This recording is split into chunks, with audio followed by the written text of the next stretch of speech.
Yeah. Oh, okay, this is new for me. Purim Sameach. Purim is a time that relates to what we should understand. They say that you should only ask God for two things: more simcha, more bitachon, right? Trust and more joy, both of which are not transactional; they're relational, right? Right. Versus you could say like happiness and even faith, maybe, right? Like people say, like, I have faith. Faith is believing eventually everything will work out. Trust is knowing it already has, right? Right. People say, I have faith it's going to work out. But trust is like how we treat a chair. You just come, you sit down. Why? You have past experience with chairs. It's gonna hold your weight. And to have joy means good days. Maybe I'm happy, maybe I'm sad, but overall I'm grateful, and a gratitude creates joy. So how does it relate to Purim? Purim, we're supposed to increase our simcha, right? And I would think that anyone that's in a relationship understands that to increase the simcha in the relationship, it's a combination of two things. One, it's creating more good memories. And two, it's reflecting on the past good memories, And so one of my favorite parts in the Purim story, which I think everyone has to be mindful of, is what do we do when God gives us what we've prayed for, right? People pray to have a level of Torah knowledge or a level of prestige or a level of access, or they want this job or this much money. God, give me this. And then what? What happens when you get it? You want more. Well, there's an interesting story in the Purim story about Esther. And if you remember how Esther came to be the queen, it wasn't off of merit, and she didn't just pull herself up by her bootstraps and just get herself there. She had help, right? She had those that invested in her. Mordecai invested in her, groomed her, got her ready, and these miraculous events happened. Hashem working behind the scenes in a concealed and in some ways in a revealed way. And next thing you know, Queen Esther, got what she was praying for. And then there comes a moment where now the people are in need. And as we see a lot of times with folks, they say, hey, don't switch up now.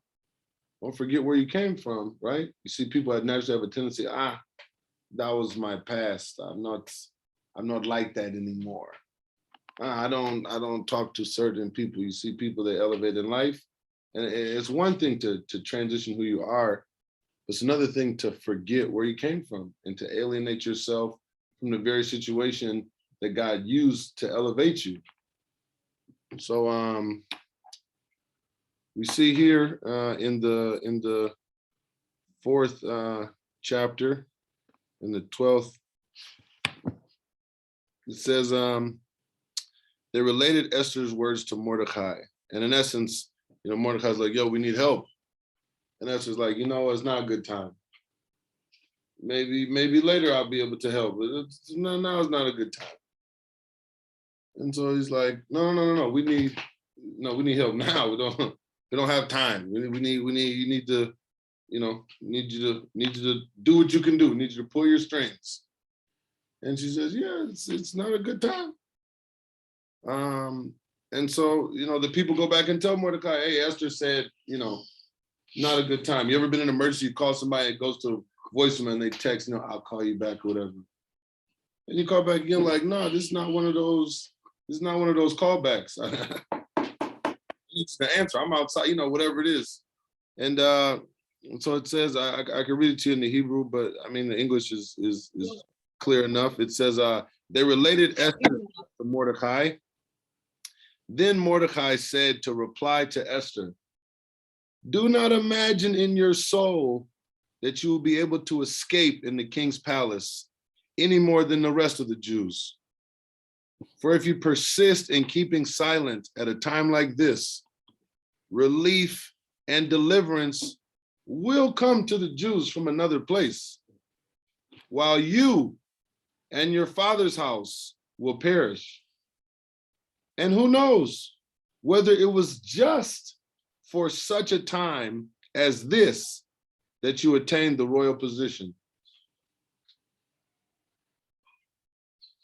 It's amazing that it's like a lesson on how to deal with women, because he's not telling her what to do. He's he's like laying it out in a way where she's going to come to the conclusion on her own that this is the right thing to do. When I was learning that in a hunting class, the one guy said, he's like, you can't really tell women what to do.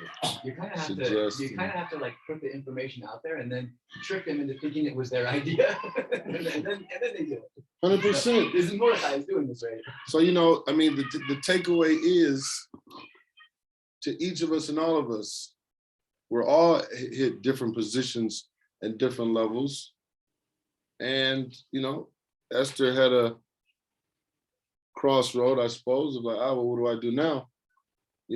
Is this as high as it goes for me? Is this beginning of the end? Well, it goes on to say, then Esther said to reply to Mordecai, go, assemble all the Jews that are to be found in Shushan and fast for me. Do not eat or drink for 3 days, night or day, and I with my maids will fast also. Thus I will come to the king though it is unlawful, and if I perish, I perish. Mordecai then left and did exactly as Esther had commanded him. So a lot of takeaways. One is, we're all given a responsibility, and the main purpose of that is what we're able to do for others. Nothing we receive or get in life will be for ourselves, right? As Rebbe's been saying for the past few days, if you learn it, you have to teach it, right? If Hashem gives it to you, you have to give some to somebody else. If you have a home, you have to host people. This is requisite. And not only that, remembering the specific people that invested us in getting here. We may be the only one in this seat, but it's a lot of people that are riding on the chair that you're sitting in. Now, Hashem can deliver them another way. He can bring them light another way. But then what does that say for you and your house, right? So we have the seat and opportunity, but it's solely, as Mordecai hinted, who knows whether it was just for a time such as this that you attained the royal position. Perhaps it was just for this specific purpose that Hashem allowed us all to be here and to learn and to be connected. And then the last thing, response, she says, okay, you know what? Everyone's got to have skin in the game. Tell everybody to fast. If I'm going into the fire, everyone's going into the fire.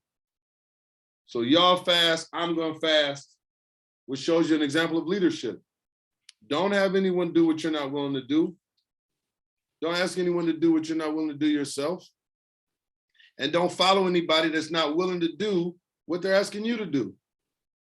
And at the end of the day, when we want something from Hashem and it seems to defy and challenge nature, okay, so we push back the covers for a bit. And I know Zohar likes mafia, so they say to the mattresses. We're going to leave the house for a little bit. We're going to camp out in this situation that's not so posh, but we're doing it because we're about to handle business. And when we come back home, it's all going to be good, So a bracha to everyone that A, should remember where you came from. B, you should understand the purpose that God allowed you to be here, and that's to look out for and help redeem those that invested in you getting here. C, in doing so, make sure everyone's got skin in the game. Ain't no freeways around here, and in doing so, may that allow you to increase your trust in Hashem and ultimately increase your simcha, l'chaim, l'maim.